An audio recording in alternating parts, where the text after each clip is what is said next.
Halo semua, salam sejahtera Malaysia, saudara-saudara yang amat dihormati, tuan-tuan dan puan. Terima kasih kerana masih setia bersama admin di dalam channel ini.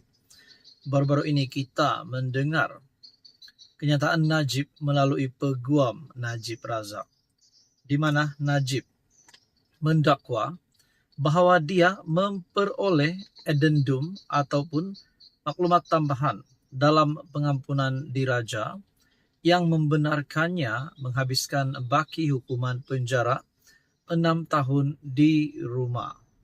Nah, saudara-saudara, sudah pasti berkaitan dengan isu ini, perlu ada pihak yang berkuasa untuk mengulas dakwaan Najib Razak ataupun bekas Perdana Menteri ini. Adakah apa yang dinyatakan Najib Razak itu benar ataupun mungkin hanya sekadar tambahan daripada Najib sendiri? Nah, saudara-saudara, tidak lain dan tidak bukan Kementerian Dalam Negeri, portfolio yang dipegang oleh Saifuddin Nasution.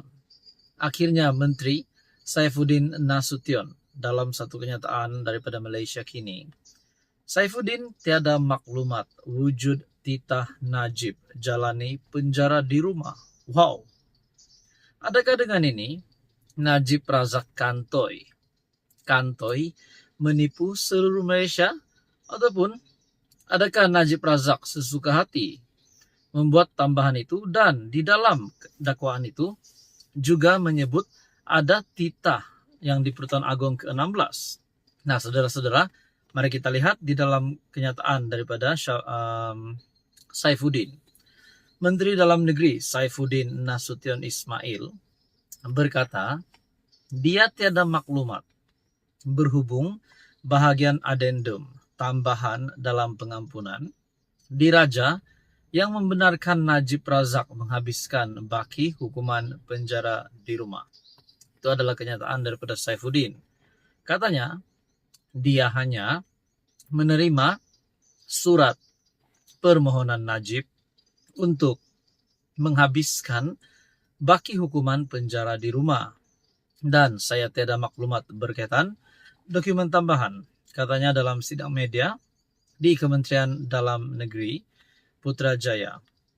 Saifuddin mengulas dakwaan Najib bahawa dia memperoleh addendum dalam pengampunan diraja yang membenarkannya menghabiskan baki hukuman penjara 6 tahun di rumah.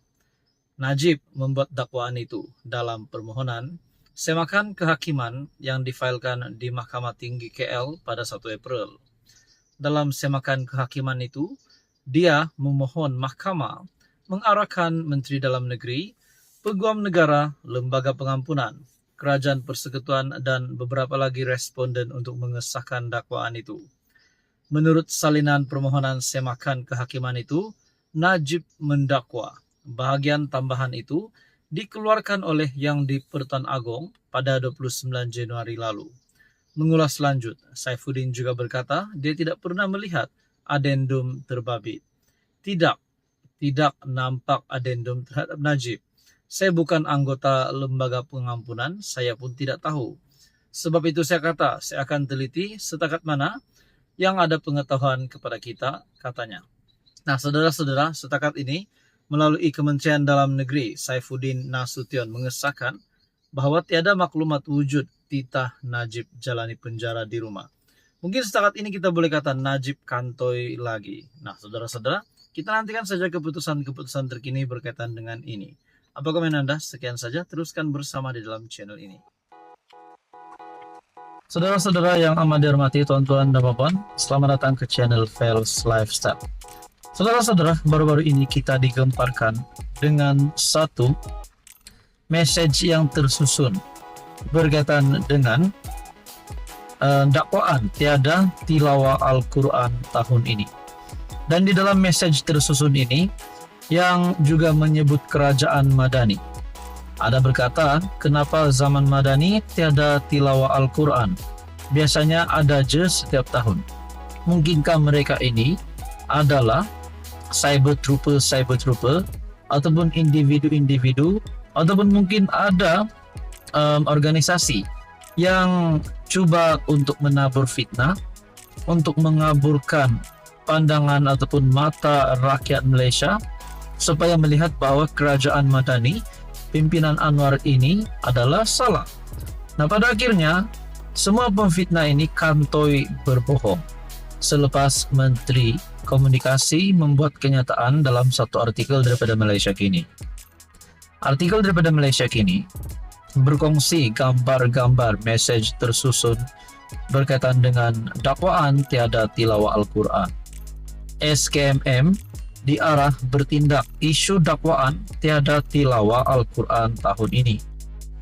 Kementerian Komunikasi memaklumkan pihaknya mengesan satu hantaran message tersusun memburukkan kerajaan dengan mendakwa tiada pertandingan Majlis Tilawah Al-Quran pada tahun ini. Namun saudara-saudara, di dalam artikel ini juga berfungsi perkara ini dinafikan dan dinyatakan juga Tariq ataupun Jakim melalui laman media sosial menafikan perkara ini dan mengesahkan ada pertandingan tilawah Al-Quran. Bermakna pemfitnah ini kantoi berbohong dan tertangkap berbohong. Menterinya Fahmi Fadzil berkata dia telah mengarahkan Suruhanjaya Komunikasi dan Multimedia untuk meneliti dan mengenal pasti mereka yang terbabit dengan operasi itu. Sejak semalam, kementerian ini telah mendapati ada siri message yang tersusun. Satu tindakan yang dimulakan beberapa pihak, khususnya di platform media sosial Facebook, yang membuat tuduhan dangkal dan jahat. Mereka menuduh tahun ini tak ada Majlis Tilawah Al-Quran peringkat kebangsaan atau antarabangsa. Message ini diulang dengan corak sedikit berbeza kalau nak dibandingkan dengan corak yang telah kita saksikan sebelum ini. Saya telah mengarahkan SKMM untuk meneliti, mengenal pasti semua yang terlibat dalam operasi ini, dan kita akan ambil beberapa tindakan yang bersesuaian dan tegas memandangkan ada pihak-pihak tertentu yang cuba memesong fakta, katanya ketika sidang media di Putrajaya. Terdahulu tular hantaran yang dimuat naik sejumlah pemilik media sosial yang mendakwa tiada Majlis Tilawah Al-Quran diadakan tahun ini. Ada juga hantaran yang mendakwa Malaysia tidak lagi menganjurkan pertandingan tilawah dan fokus kepada konser. Susulan itu, laman Facebook Jabatan Kemajuan Islam Malaysia Jakim memuat naik hantaran berhubung Majlis Tilawah dan Hafazan Al-Quran peringkat kebangsaan akan diadakan pada 23 hingga 28 Mei nanti di Kuantan, Pahang. Nah, pada akhirnya saudara-saudara, Jakim sendiri mengumumkan perkara ini. Malah katanya lagi Timbalan Menteri di Jabatan Perdana Menteri Hal Ehwal Agama, Dr. Zulkifli Hasan, telah mengeluarkan kenyataan bagi menafikannya. Saudara-saudara yang amat dirahmati, siapakah pemfitnah ini? Adakah mereka organisasi ataupun pihak-pihak daripada pembangkang yang coba untuk merosakkan nama Anwar Ibrahim sebagai Perdana Menteri? Itu menjadi persoalannya. Nah, saudara-saudara, apa komen Anda? Sekian saja, teruskan bersama di dalam channel ini untuk isu yang seterusnya.